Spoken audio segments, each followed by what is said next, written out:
শুক্রবার লংতারের উদ্যোগে অনুষ্ঠিত হয় বিনামূল্যে স্বাস্থ্য শিবির।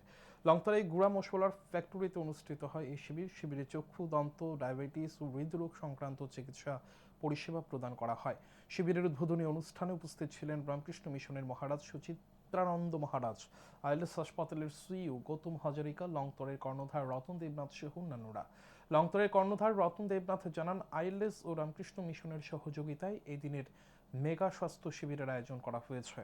লংতরায় সমগ্র বছর বিভিন্ন সামাজিক কর্মসূচি করে থাকে, তারই অঙ্গ হিসেবে এই দিনের স্বাস্থ্য শিবিরের আয়োজন করা হয়েছে।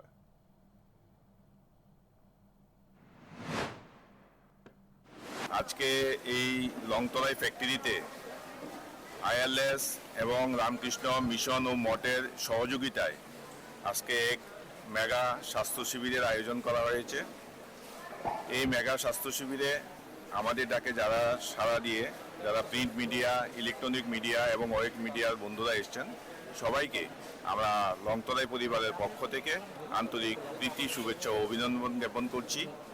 দেখুন, আপনারা বরাবরই জানেন যে লংতরাই এমন একটি কোম্পানি যে আমরা সারা বছরই বিভিন্ন সামাজিক কর্মকাণ্ডের সঙ্গে আমরা যুক্ত থাকি। তারই অঙ্গ হিসাবে আজকে আমাদের এই আইএলএস এবং রামকৃষ্ণ মিশন ও মঠের সহযোগিতায় আমরা এই ধরনের একটা স্বাস্থ্য শিবির আমরা আমাদের ফ্যাক্টরিতে বুজংনগর আমরা অনুষ্ঠিত করছি।